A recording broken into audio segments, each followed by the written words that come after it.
reason that says Take Two Guys is I'm the only one who ever gets mentioned. My business partner, Liam, never gets mentioned.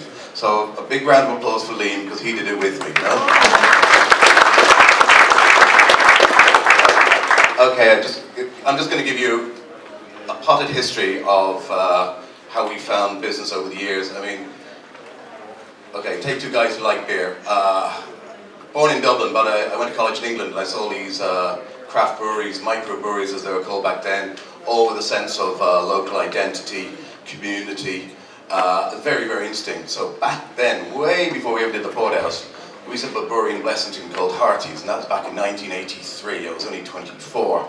We lasted the sum total of 2 years. We made lots of mistakes. I'd just been to university, but I got a quick 2 years of university of life. And you know, it was fascinating. You know, at the time we thought craft beer will take off. That, you know, the pioneers get shot by the Indians and the settlers take the land. One of our big problems is we've always been a little bit too pioneering. So anyway, we did a cask ale back then. Everybody thought it was, you know, really, really strange. But the brewing fraternity were helpful. And that's one thing. I mean, I saw Jerry McGovern there. If I don't know, it was a great guy, Tom Halpin. But that's the brewing world. The sales world are totally different. So we had our beer lines cut. We had publicans. I remember Desi Hines in O'Donoghue's telling me, "Well, your sales are dropping." I said, "Absolutely not, Mr. Hines. I can still see the cheap suit I was wearing," denying it all, of course. He says, "Of course they are." He says, "I've been given 30 free kegs just to get your beer out. And one thing you should always remember, publicans will always take the soup." And I see a couple of them here, and you know, the good ones don't. The good ones don't, but the majority will. So once you're in business, you've got to remember that, because it's very aggressive. So back then, we licked off our wounds, and then we did a bar out in Bray. And in that bar, we bought in a load of bottled beers. Man in a van over to Belgium, pick up a load of bottled beers. You know, we were the first to do, you know, Duvel and Chimay and all of that, the world of beers. You know, the great guy back then, Michael Jackson, the beer writer, very helpful. And, you know, it's all the little things, you know. Staff would always put the good beers down on the bottom shelf. You say, "I want it on the top shelf." "No, but I want to be able to get that bottle there easily." "Well, bend down. I want the interesting beers on the top shelf so they can sell." You've got to get yourself out there, you know. So we did that beer in different beers in our bar in Bray. But then we liked beer so much, started to brew it. So, best place to brew beer after our experiences of trying to get out there with into the hard world. We did it ourselves in our own bar, and that was the Porterhouse in Temple Bar. And I remember at the time we were told this is absolute madness. There was a number of publicans at the opening event. I found out years later that there was a book opened as to how long we could last without mainstream stout. They gave me anything from 2 days to 6 months. The longest was 6 months, and that was, I say, almost 20 years ago. So, that's the Porterhouse.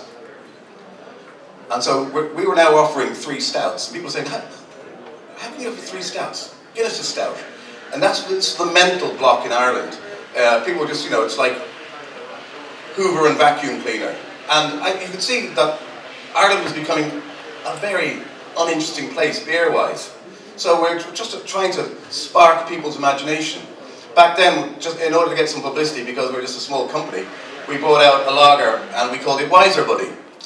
You can imagine the reaction. It's before emails. There was a fax machine burning up, or we were getting sued from a company in Anheuser-Busch, obviously, as their solicitor at one stage said to me, "I think it's very funny what you've done.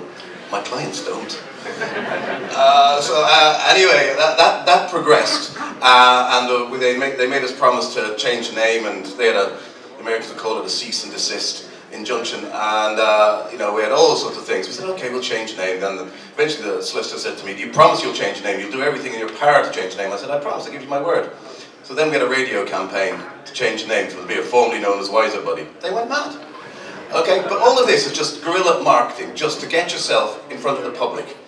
You know, so we had our bar, lots of different beers. We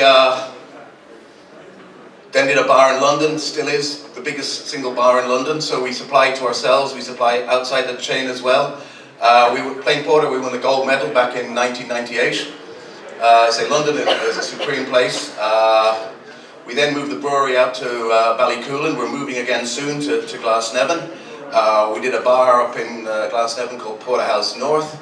That's an Art Deco bar. Again, pushing the envelope on different type of beers. And never underestimate how people, I remember we'd opened a bar in Porterhouse North and I saw something really stupid being done. I can't even remember what it is now. Barman turns around, we've always done it that way. I said, we're only open 4 weeks. You know, that we've always, people have stick in a trench and they just want to stay there, it's comfort. So you've just got to get out of that comfort zone, you know? So then we did Porterhouse Central, which was the old Judge Roy Beans. He said to us, why did you guys buy Lily's Bordello? You don't seem like the type of guys who like Lily's Bordello. I said, only one person spotted it. He said, you bought the pub downstairs and you inherited Lily's and you'll have to learn that trade now, won't you? I said, that's entirely it. We did buy the bar downstairs and that's the Porterhouse Central, which has been very good to us. So then we were bottling our beers. We were the first craft brewery to do an IPA. Back when we did the IPA, oh God, we loved it. Well, I did, the brewer did, Liam did. No, we ended up pouring it virtually all away. Now everybody's talking about IPAs. Oh my God, I mean, it's really funny. People go, what's that strange taste? You're going, hops, they're bloody expensive. They're meant to be in beer. But people just had no knowledge. You know, it was incredible for a beer nation how little Ireland knew. Because we did have a rich heritage of brewing, but it's all been lost. I mean, at the beginning, in the early 1900s, the Mountjoy Brewery exported more beer than Guinness.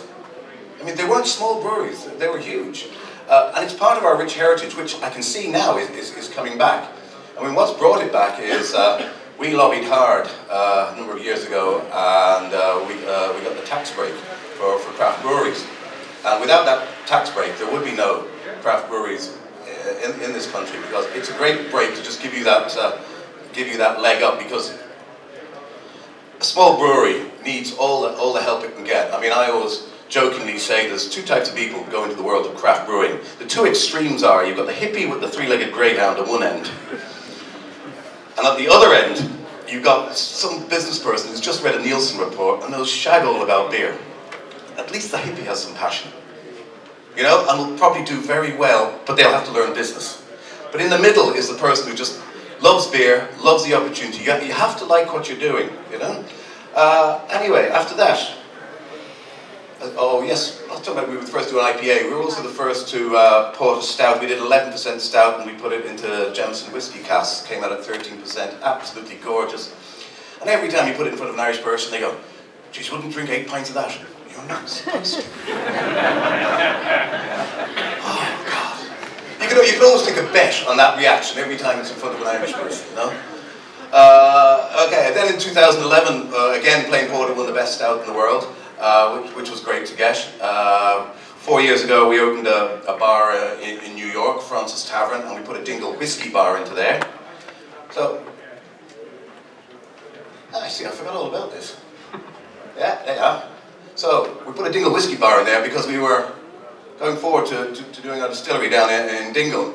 And when we first, I thought about this idea 8 or 10 years ago, because you're looking at it logically and you go, Scotland, 160 distilleries. Ireland, essentially 3, all in foreign hands. That's a disgrace on our part. So we were the first, and I choose my words wisely because great John Teeling had the Cooley Distillery. We were the first purpose-built distillery for a new whiskey in over 200 years.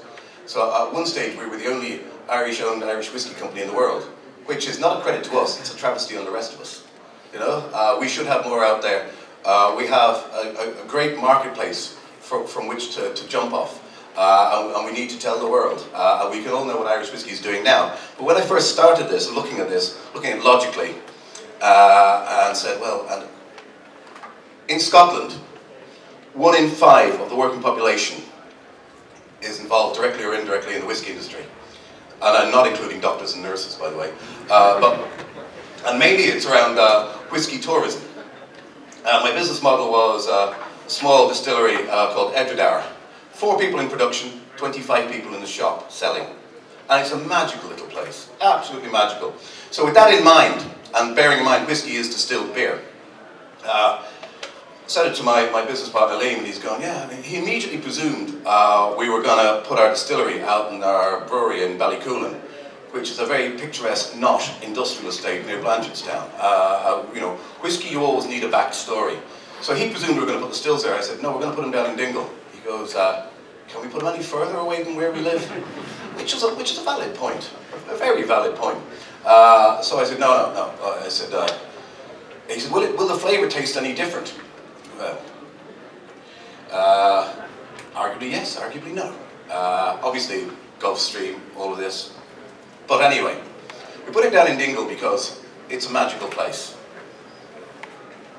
It's a place where there's a population of 1,600 and they get 700,000 visitors. So know that we get to our audience. And Dingle is a quality product and we want to be associated with quality. So it's a perfect marriage. We don't have the money to build a huge visitor centre. Dingle is our visitor centre. If I get a buyer from Germany or Japan over there and I get him around Slayhead, into some of the Dick Macs, Foxy Johns, over to Curran's, a few late pints with Tom McCarthy's, you know, and then in the meantime fit in a couple of the best fish restaurants in the world, you've got him sold. As opposed to coming off the M50 into Ballycoolan Industrial Estate. Not a hope. So that's essentially why we're doing Dingle. We're down there, and it's a beautiful distillery. We put in wooden washbacks, wooden mash tun, which is very inefficient, but it creates a story. We're doing pot still, single malt. We're also doing gin and a vodka, both super premium, and we're finding it very fascinating. The world is a very changing place. You're either going to be in the premium end, or you're going to be in the price-orientated end. Irish people are obsessed with the price of the pint. I mean, I always think, you can't imagine some fella, some Parisian sitting there in some nice bistro having a nice bottle of wine in front of him going, geez, if I went to Lidl, I could have got 12 of those and got hammered. You know, we've got to stop talking about price. If you want to drink cheap, drink cheap. If you want to drink premium, drink premium. And that's the way the marketplace is going. Well, hopefully.